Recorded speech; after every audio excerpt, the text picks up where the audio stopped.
Bismillahirrahmanirrahim. Assalamualaikum warahmatullahi wabarakatuh.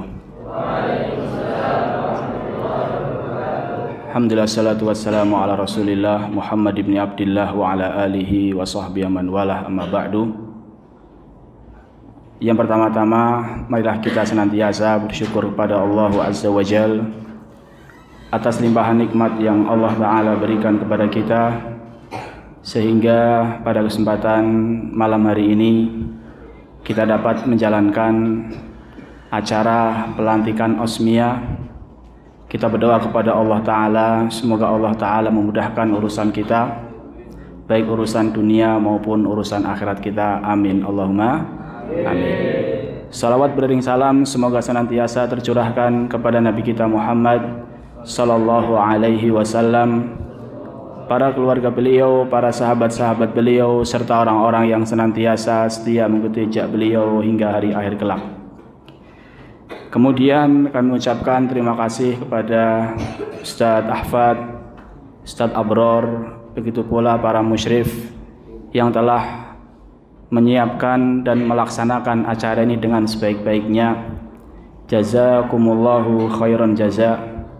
Dan kami juga ucapkan terima kasih kepada santri-santri Ibnu Abbas dari kelas 7 sampai kelas 11 yang semoga senantiasa Allah Ta'ala berikan taufik.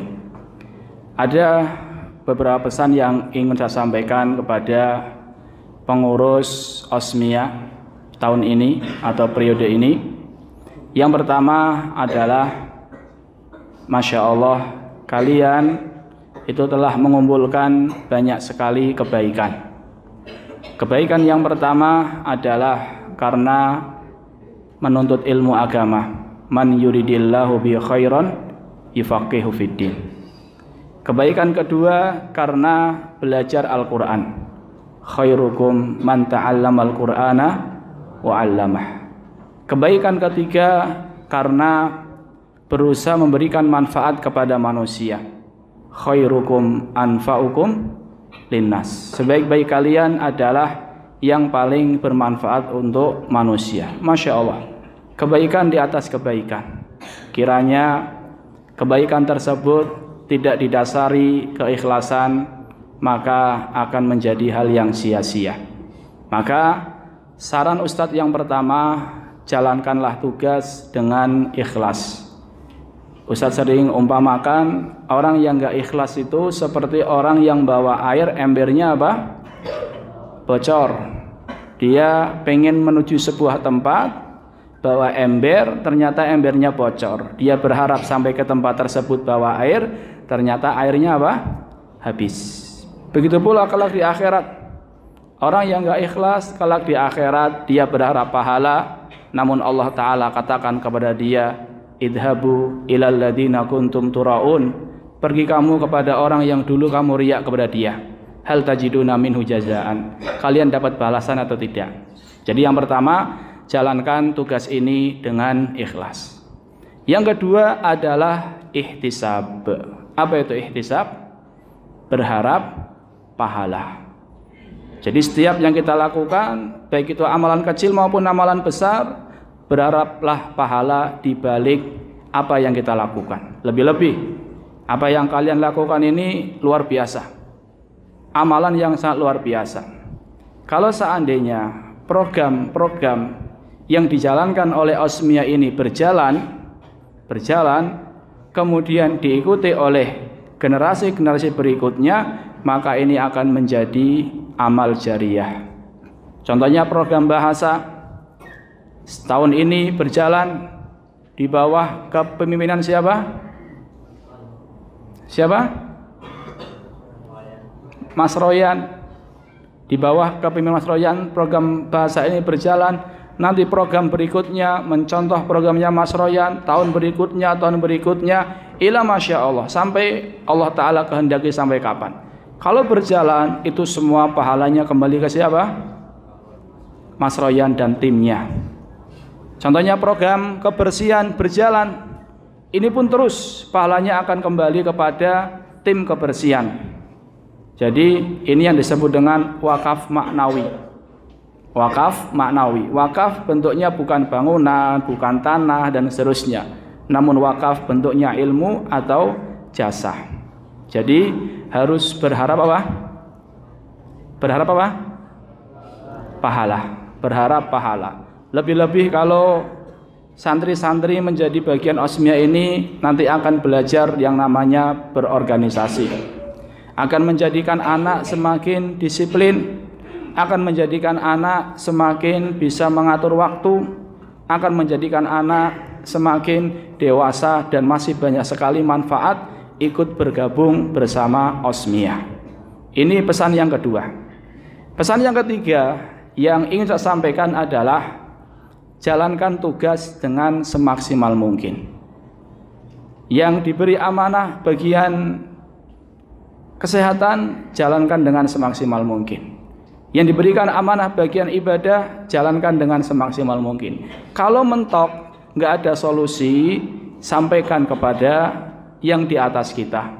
Ada ustadz-ustadz dari kalangan musyrif, ada ustadz abror, ada ustadz ahfad, dan seterusnya. Jadi kalau mentok, kok program nggak berjalan, sampaikan. Nanti kita evaluasi, kita cari solusi.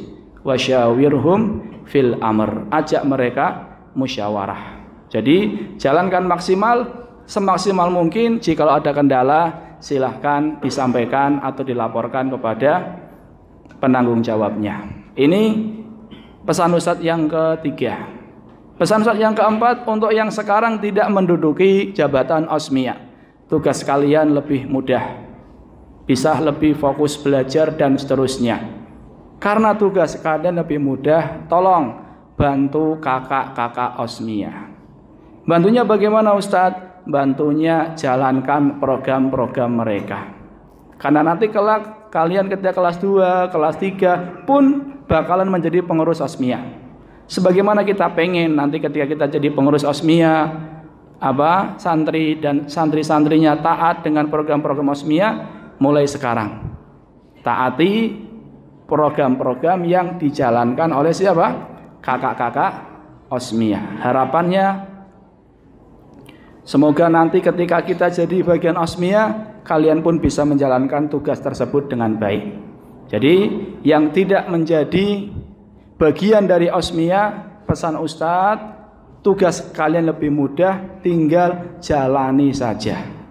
Programnya apa? Jalani saja. Insya Allah manfaatnya kembali ke kita semua. Ini pesan Ustadz yang keempat. Yang terakhir, Ustadz sampaikan kepada semuanya, Ustadz pribadi dan semuanya, untuk senantiasa sabar. Apa? Sabar. Al-sabru katibri. Sabar itu seperti kata orang brotowali. Tahu brotowali? Pahit pokoknya. Murun fi madaqatihi. Kalau dicicipi pahit. Tapi awaqibahu, lakinna awaqibahu ahla minal asal. Akan tetapi akibatnya lebih manis daripada apa? Madu. Jadi sabar. Menjalani program-program pondok ini butuh yang namanya sabar. Sebentar tok. Bangun pagi sebelum subuh, sabar enggak? Sabar enggak? Keinginan kita apa? Tidur lagi toh, tapi harus sabar, bangun. Halakoh, butuh sabaran enggak? Butuh. Piket, butuh kesabaran? Butuh. Kemudian masuk kelas, butuh kesabaran? Butuh. Ngantuk, dimarahin, dan seterusnya. Tidur siang butuh kesabaran, ikut ekstra butuh kesabaran, halakoh malam butuh kesabaran, halakoh bada isya butuh kesabaran, tidur tepat waktu itu pun butuh kesabaran. Dan itu cuma sebentar, ayyaman ma'dudat, hari-hari yang bisa dihitung. Saya sering cerita, Ustadz dulu sebelum masih kelas 3 atau kelas 4 lewat jalan sini, masih pakai celana pendek dan seterusnya, sekarang sudah tua. Istrinya sudah 3, anaknya. Sebentar, perasaan baru kemarin, sekarang udah tua. Begitupun kalian, di sini paling hanya 3 atau lebih dari itu. Jadi saran Ustadz, tolong sabar. Kelas 7 sabar, cuma sebentar tok. Itu yang sekarang kelas 11 itu, dulu sama seperti kalian. Sekarang sudah kelas 11, cepat sekali. Kelas 8 sabar. Kelas 9 sabar, kelas 10 sabar, kelas 11 sabar. Ustadz-ustadznya harus lebih apa? Sabar. Iya, ini 5 pesan dari Ustadz. Terima kasih kepada semuanya atas perhatiannya. Assalamualaikum warahmatullahi wabarakatuh.